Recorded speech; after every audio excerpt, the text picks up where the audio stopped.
Ritneres, a banda completa. Pô, já pode tocar nos barzinhos, velho.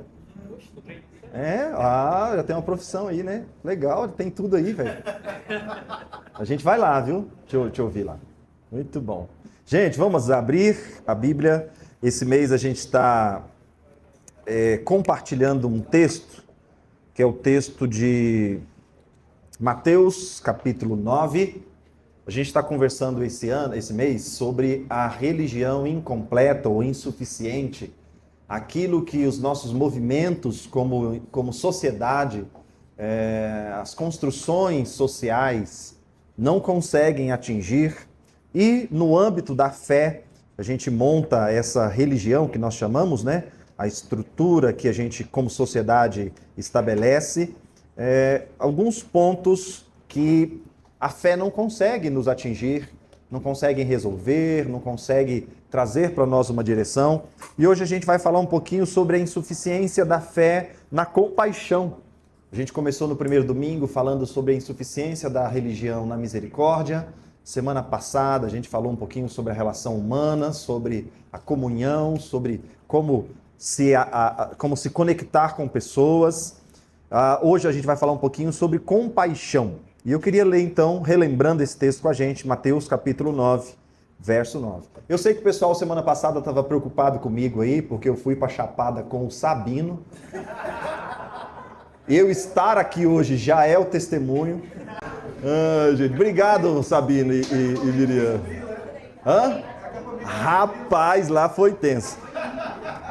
E a gente quer repetir esse... Foi tão legal, estava falando com o Sabino essa semana, foi muito bom, muito rico.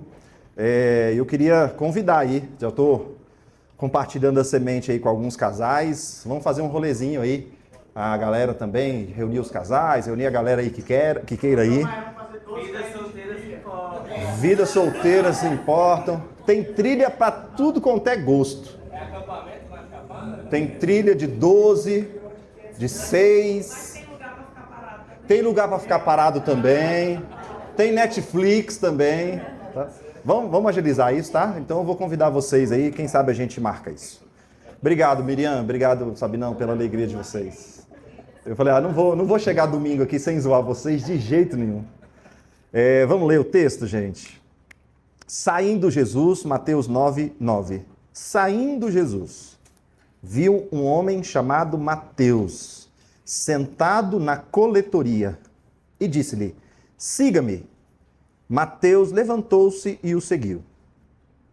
Estando Jesus mais tarde, obviamente, em casa, foram comer com ele e seus discípulos muitos publicanos e pecadores. Vendo isso, os fariseus perguntaram aos discípulos dele, por que o mestre de vocês come com publicanos e pecadores? Ouvindo isso, Jesus disse, não são os que têm saúde que precisam de médico, mas sim os doentes. Vão aprender o que significa isso, desejo misericórdia e não sacrifício. Pois eu vim chamar justos, não vim chamar justos, mas pecadores. Eu queria hoje atentar a esse primeiro versículo, né, do trecho que a gente está lendo. Saiu, viu um homem chamado Mateus, sentado na coletoria. E disse, Mateus, siga-me. Uma das coisas interessantes que esse texto, um detalhe desse texto que me chamou a atenção, foi como esse texto tem esse trecho, né, o relato, quando Mateus está escrevendo esse momento de Jesus, há um detalhe nesse texto que me chamou a atenção, que é algo muito, muito presente na nossa contemporaneidade, que é esse limbo entre o indivíduo e a exposição, entre a privacidade e aquilo que é de domínio público. O texto começa dizendo que, o texto inclusive, mais adiante, quando foram elaborar a Bíblia como um livro, até coloca um título aí, talvez na sua Bíblia apareça, o chamado de Mateus.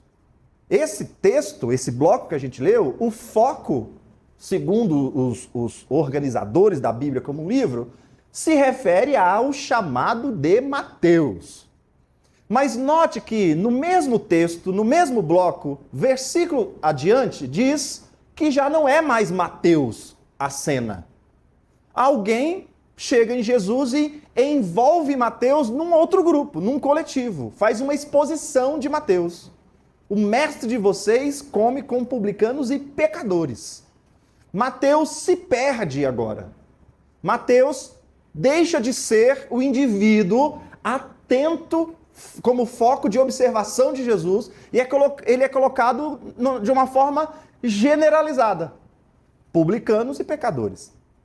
E aí isso fala muito de um movimento social contemporâneo, que é essa dualidade entre uma liberdade que nós nunca tivemos, como agora, e como essa liberdade também gera em nós um medo.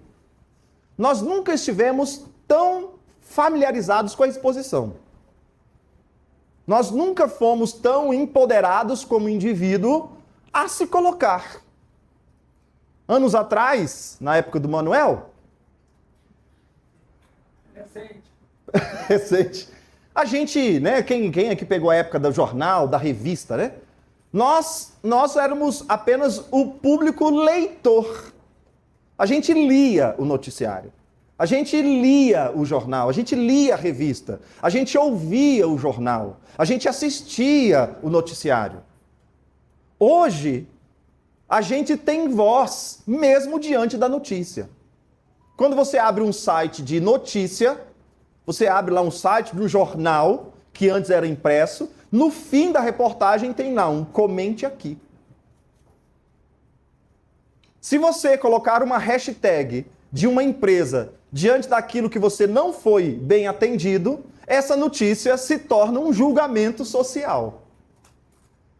Se você expressa uma opinião em uma rede social sobre um restaurante que você foi, a sua voz é ouvida. Então, de um lado, nós temos um total empoderamento do indivíduo. Nós temos voz, nós temos lugar, nós temos onde expressar. E não estamos falando nem da rede social própria, que na sua rede social, aí sim, esse poder então aumenta muito mais. Então, se num jornal, né, num site de jornalismo, você pode ir lá expressar a sua opinião, fazer um comentário, se nos lugares que você faz, você pode avaliar, tem canais, inclusive, próprios para se avaliar. Quando você vai comprar algo que você não conhece ainda, qual site você pesquisa? Reclame Aqui. Reclame Aqui começou com um homem que foi mal atendido, que começou então, criou um site para justamente reunir informações, reclamações, para dar segurança a consumidores. É um dos maiores sites do Brasil e é um site privado.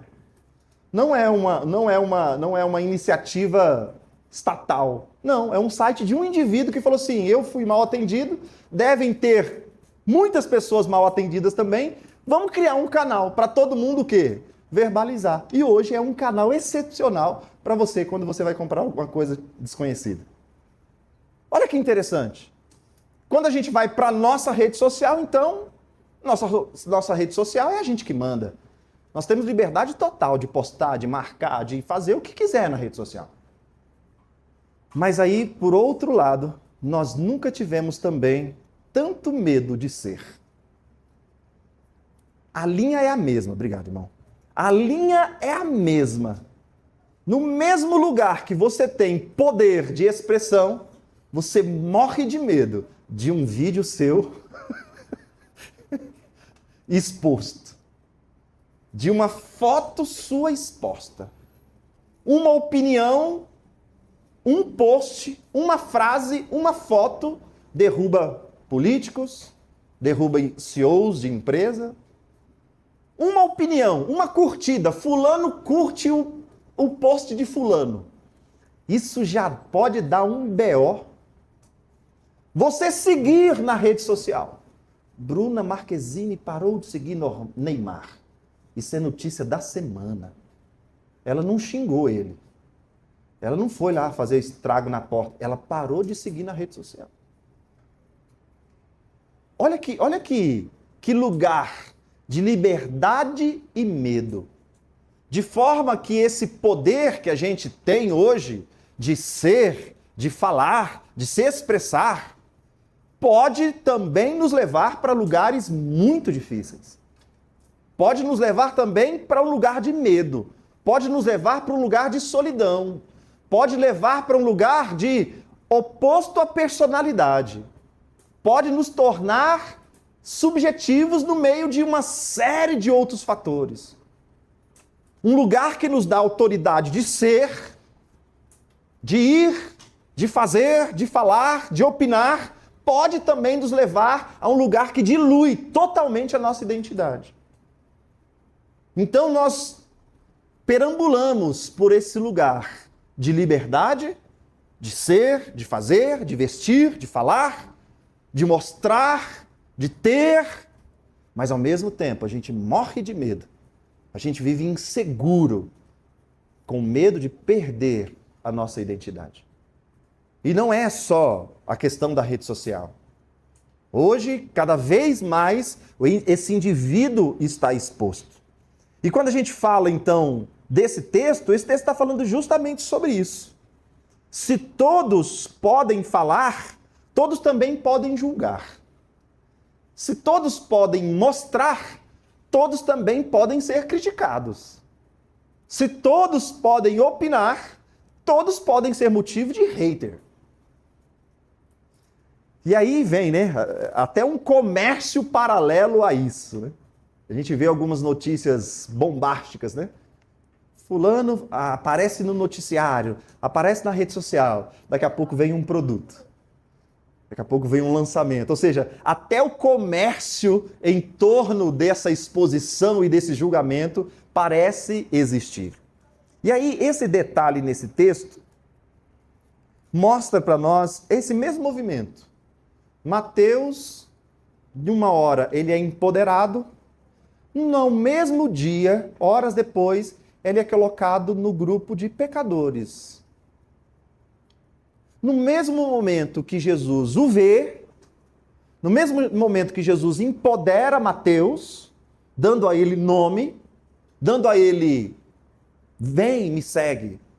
No mesmo momento, no mesmo dia, ele também é diluído na expressão: o seu mestre anda com pecadores e publicanos. Note que nesse texto, no início, contrasta com o fim, porque no início, Mateus é evidência. No segundo, Mateus se dilui. E aí, a gente vai percebendo algo nesse texto, que é que a religião, aquilo que são os nossos movimentos sociais, não consegue lidar de fato com a compaixão. Compaixão no nosso dito comum tem a ver com o quanto a dor do outro nos impacta. O quanto o sofrimento do outro causa em nós alguma coisa. A gente vincula compaixão a isso. Compaixão na época de Jesus era uma expressão que dizia assim, em alguns outros relatos vai dizer assim, as entranhas de Jesus se remoeram. Seria mais ou menos como se a gente dissesse hoje na nossa cultura, o nosso coração acelerou. Nosso coração faltou sair da boca. A expressão emocional no físico, naquela cultura, não era o coração, como a gente diz. Era o estômago, eram as vísceras. Então, quando a pessoa tinha um choque muito grande, um susto muito grande, dizia assim, as entranhas se remoeram. Então, em vários aspectos, o texto diz assim, Jesus se compadeceu. Vendo as multidões, até o texto que a gente lê muito aqui na nossa comunidade, que é o texto que inspira a nossa igreja, lá em Mateus 6, diz assim, Jesus viu as multidões e se compadeceu delas. O que para nós é compaixão? Para nós, compaixão é quando a gente consegue sentir dor do outro. Ou a gente consegue sentir uma dor pela situação do outro. Quando a gente consegue se conectar de alguma forma, quando a dor do outro não nos passa batido. Quando a situação do outro tira a gente do nosso caminho, tira a gente do nosso prumo, chama a nossa atenção de alguma forma. Mas eu gosto de pensar na compaixão, e esse texto mostra pra gente isso, e eu gosto de perceber isso nesse texto, que a compaixão é quando a gente não rotula o outro de forma genérica. O erro aqui dos religiosos não foi falar que Jesus andava com pecadores. Não foi que Jesus andava com os publicanos e pecadores.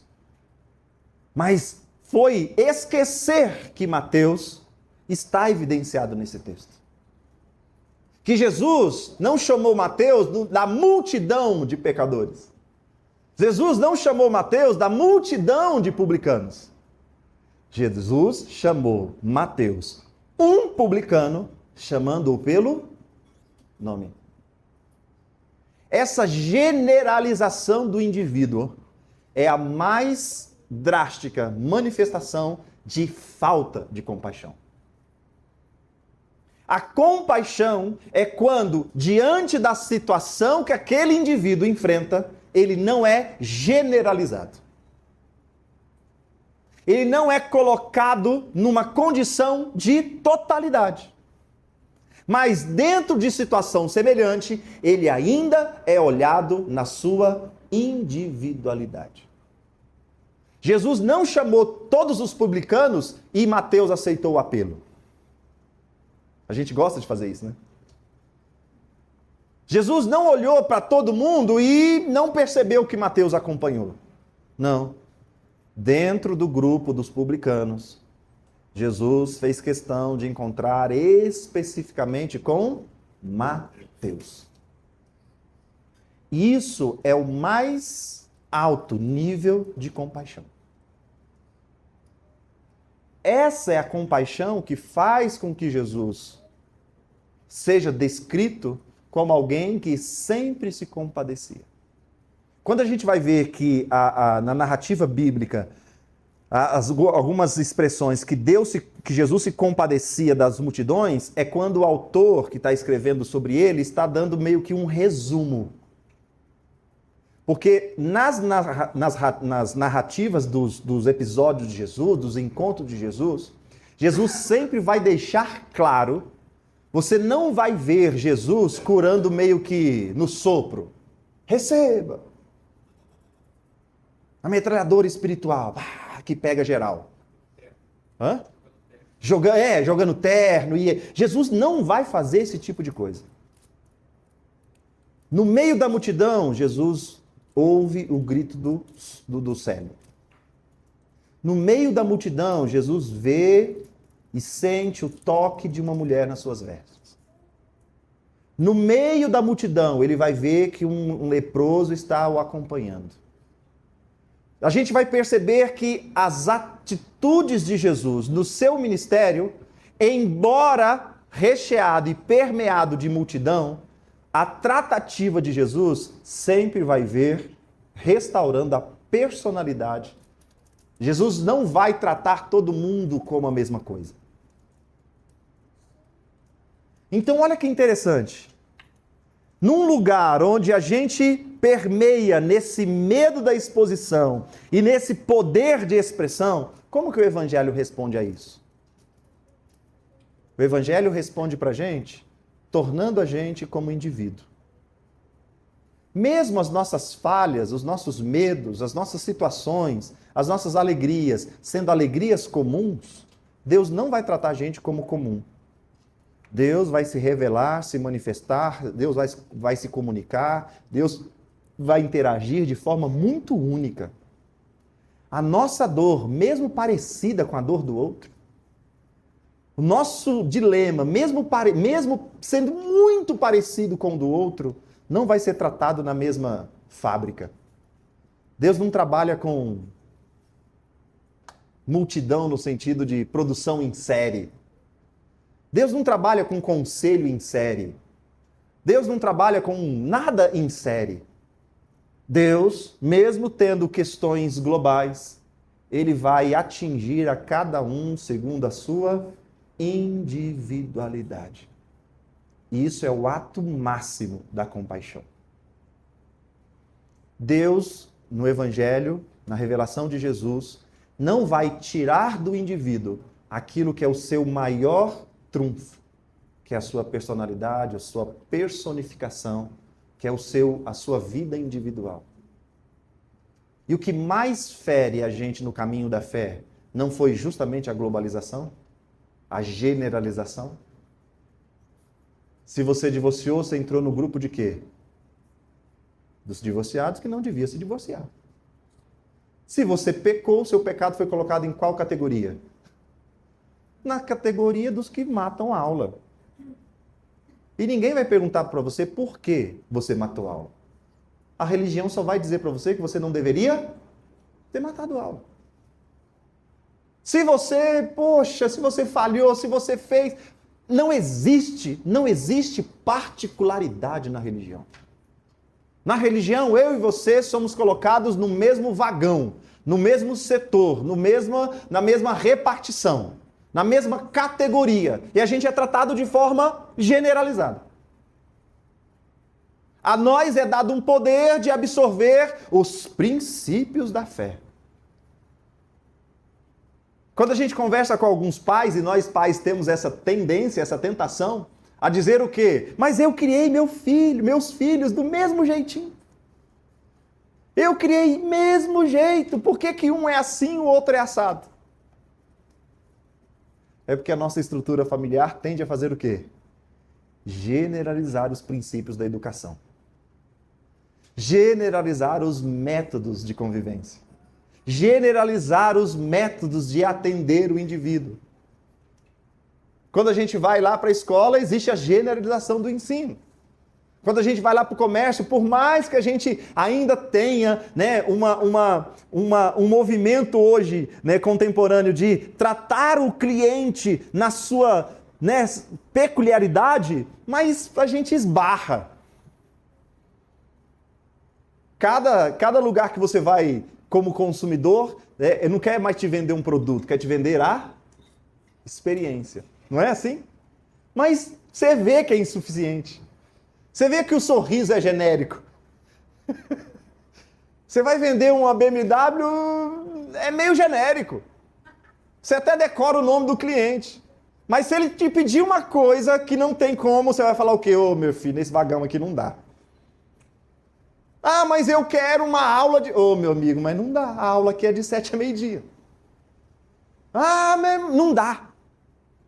As nossas construções sociais, e a religião entra como uma construção social, trata de forma genérica. Trata de forma generalizada. Nós somos colocados em vagões, nós somos colocados em repartições, nós somos colocados em rótulos, nós somos colocados em nomenclaturas. Você é da classe dos que nunca separou. Dos que nunca separaram. Você é da classe dos divorciados. Você é da classe dos homens. Você é da classe das mulheres. Ah, você é da classe das crianças. E aí, nós nunca vamos conseguir, como organização social, trabalhar de forma plena, de forma satisfatória, aquilo que é a história, o histórico, aquilo que são as peculiaridades. Aquilo que não é genérico, aquilo que não é generalizado, aquilo que não é apenas do outro, apenas daquilo que é o visível. Só o Evangelho de Jesus permite com que a gente seja atacado, afetado, acolhido, aquilo que a gente seja tocado a partir da nossa própria visão, da nossa própria história. Por mais que o Evangelho fale sobre relacionamento, sobre família, sobre viver o outro, viver para o outro, amar o próximo, servir o próximo, por mais que essa seja uma mensagem frequente do Evangelho, a ação transformadora, acolhedora do Evangelho não acolhe a gente no plural. Acolhe a gente na individualização. E isso é o maior ato de compaixão. As expressões na Bíblia, quando vão falar sobre relacionamento com Deus, levam a gente sempre para um caminho do indivíduo. Embora as revelações de Deus sejam no coletivo, embora as manifestações do amor sejam no coletivo, a experiência profunda da fé está na solitude. Vá para o seu quarto. Não é só ir para o quarto, tranca a porta. Para ninguém nem ter o risco de entrar. Porque aquele lugar é seu e de Deus. E de mais ninguém. Os personagens da Bíblia, retratados na Bíblia, por mais que tiveram expressões de ajuda, de acolhimento, de ensino, de discipulado, de orientação, as maiores experiências dos personagens da Bíblia foram em momentos de total compaixão, individualmente. Paulo ficou aproximadamente 14 anos no anonimato. Jesus, 30 anos no anonimato. Quem é Jesus dos 12 aos 30? Tem lá um retrato lá que está falando muito mais de José e Maria do que de Jesus. E depois aparece Jesus com 30. Onde estava Jesus nesses 18 anos? Anonimato. Anonimato. Os personagens antigos da Bíblia, onde Deus mais se revelou a Moisés, que é o grande precursor, onde Deus mais se revelou a Abraão, não foi na multidão. Jesus chamou Moisés quando ele estava sozinho. Tire as sandálias dos seus pés. Não tinha ninguém para ele pedir aula. Não tinha ninguém para ele falar, o que está acontecendo aqui? Abraão recebeu a mensagem de Deus, não é quando ele já estava lá em Canaã. Não, sai da tua terra. Então, a maior compaixão de Jesus é quando a gente consegue entender que a espiritualidade, embora tenha todo um arcabouço social, a espiritualidade não rouba de nós as peculiaridades da nossa história. Duas pessoas passaram pela mesma situação. O Evangelho vai ter uma resposta individualizada para cada um, porque cada um tem a sua própria história, tem o seu contexto. E o Evangelho, então, nesse aspecto, traz para nós a tranquilidade. A tranquilidade de não sermos comparados. O que mais causa aflição na nossa vida social? Não é a comparação? O outro é mais, o outro é menos. A gente avalia a nossa história a partir de quê? A comparação. O Evangelho não nos compara. O Evangelho diz, a espiritualidade diz que tem um Deus para cada um de nós. Existe um Jesus para cada um de nós. Existe uma fé para cada um de nós. Existe um batismo para cada um de nós. Existe... O que está dizendo a respeito disso? Não é que o Jesus é meu, não é seu. Não, é porque quando ele é meu, segundo a minha própria característica. Jesus está chamando Mateus. Jesus não quer um time de publicanos. Jesus está falando com Mateus. Então, a compaixão de Jesus, ela se manifesta quando a gente se sente pertencente de dentro para fora. É muito bom estar aqui, é muito legal se encontrar, é muito bom se alegrar com os irmãos, é muito bom ver os exemplos, ver a vida acontecendo, é muito bom permear as histórias de cada um e isso nos edificar. É muito bom a gente ir para a Chapada e passar um final de semana legal. É muito bom a gente ajudar alguém na dor. É muito bom esse movimento. É muito bom esse movimento. Mas a gente não pode esquecer que isso não se manifesta em sua totalidade a vida e a manifestação da espiritualidade. Porque a espiritualidade de Jesus é quando a gente encontrar com Jesus no nosso quarto. É quando encontrar com Jesus chamando o nosso nome. É quando a gente encontrar com Jesus tratando diferente de como foi o outro. É a gente perceber na nossa história que existem pormenores que nos diferenciam dos outros, e isso é valorizado no Evangelho. Isso é valorizado. E às vezes eu fico, assim, reflexivo, que as nossas construções sociais são muito mais permeadas de compaixão do que aquilo que a gente chama de fé. Você vai na justiça, por exemplo. A justiça, embora manifeste situações coletivas, ela vai tratar o crime de forma o quê? Individual. Qual foi o histórico? O que aconteceu com esse cara para matar? Não desculpa aí Desculpa não, peço licença aos magistrados da nossa plateia. Se eu falar merda, você, por favor, me corrija. Embora exista o homicídio, mas a justiça vai querer ouvir o quê? O indivíduo. Qual foi a circunstância desse homicídio? Qual foi a peculiaridade? O que aconteceu? Qual é o histórico? E às vezes na fé a gente faz o quê? Engloba todo mundo. Divorciou, mentiu, não fez, não seguiu, não seguiu os padrões, a pessoa é simplesmente o quê? Cortada. E a gente se sente o quê? Qual a mensagem que a religião está passando para a gente? Nós somos apenas um fruto de uma construção em massa. Nós somos apenas fruto de quê? De uma produção industrial. O que o Charlie Chaplin manifesta lá, né? Fazendo uma crítica à industrialização. Ou seja, a gente é produção em massa, onde passa a esteira e a gente, se não corresponde, sai da esteira. Não. Jesus propõe chamar a gente pelo nosso nome. Dentre os publicanos, eu estou te chamando de Mateus. Dentre o geral, eu estou te chamando pelo seu nome. Dentre aquilo que é generalizado, eu estou observando a sua história. Então, primeiro lugar que o Evangelho, que a espiritualidade traz para nós, essa ideia de paz. Gosto de uma expressão de Paulo lá em Romanos, que ele diz assim: tendo sido, pois, justificados, temos paz com Deus. Paz com Deus.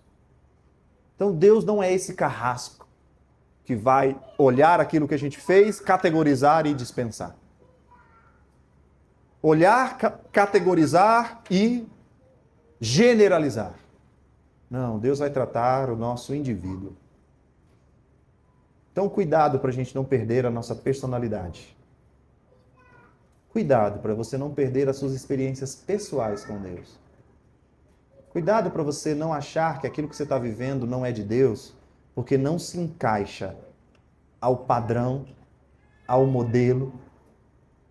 É diferente demais. É estranho demais.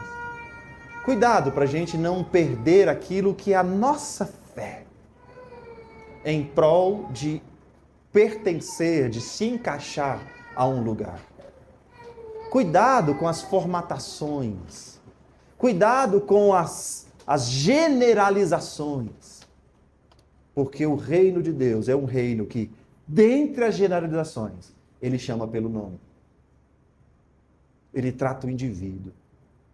Dentre a multidão de pecados, ele vai tratar o seu de forma individual. Dentre a multidão de realidades, ele vai olhar a sua. Dentre a multidão de nomes, ele vai chamar Mateus.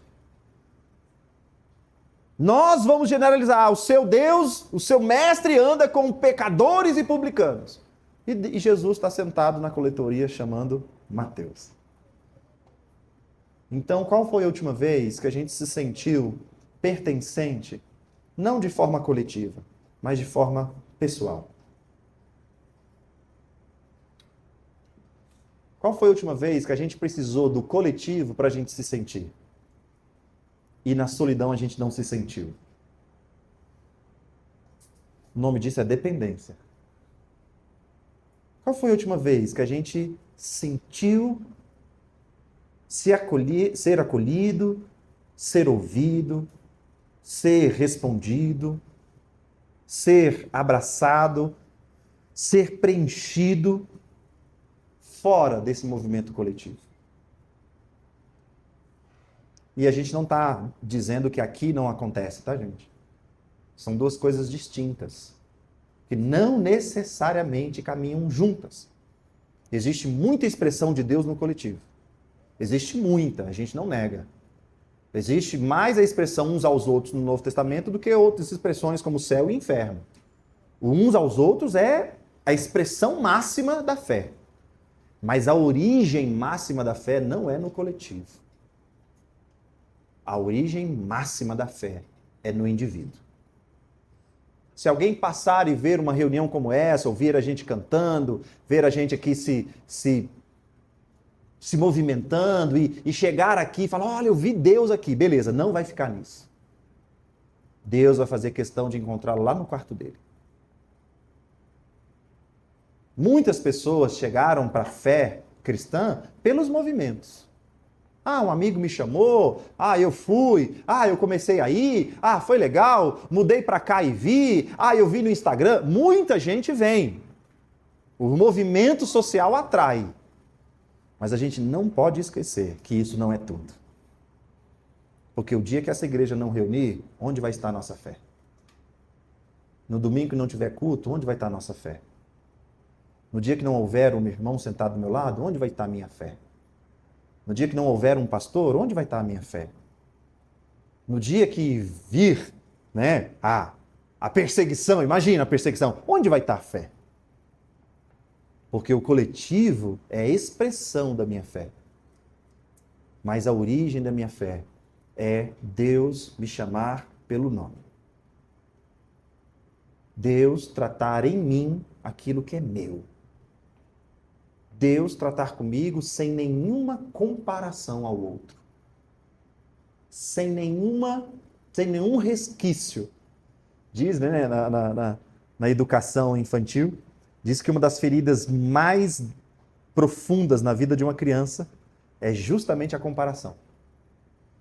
Se existe algo que nós pais não podemos fazer assim na lista, número 1 é comparar com quem? Com o irmão. Você quer ver comparar com um primo? Seu primo passou no concurso. Diz que isso para criança é o quê? Terrível. Porque é a mais alta forma de expressar uma falta de compaixão. Porque a compaixão é, dentre tantos, eu dedico meu tempo a pensar em você. Dentre tudo, a minha forma é de descobrir uma forma com você. Dentre tantos processos, eu quero desenvolver um processo com você. Dentre tantas possibilidades, o seu é importante para mim. Então, para o Evangelho trata, a espiritualidade trata a gente como um universo em si. Como um universo em si. E alguns pegam essa expressão para esquecer do coletivo, mas não é nesse sentido. A fé começa quando a gente percebe que Deus nos expôs. Não para o coletivo, não para nos cancelar, mas para dar voz a nós, dizendo, dentre tudo, eu estou chamando você pelo nome. Amém, gente? Então, qual foi a última vez que a gente sentiu esse pertencimento assim? Se não houver nenhum movimento, como vai estar a nossa fé? Tem um autor que diz que a expressão máxima da santidade é quando o indivíduo está no quarto escuro. Que a gente fala santidade é aquilo que a gente faz, né? Santidade precisa de excluir todos os estímulos externos, né? A gente não é santidade porque a gente não tem santidade, porque eu vi uma promoção, essa promoção...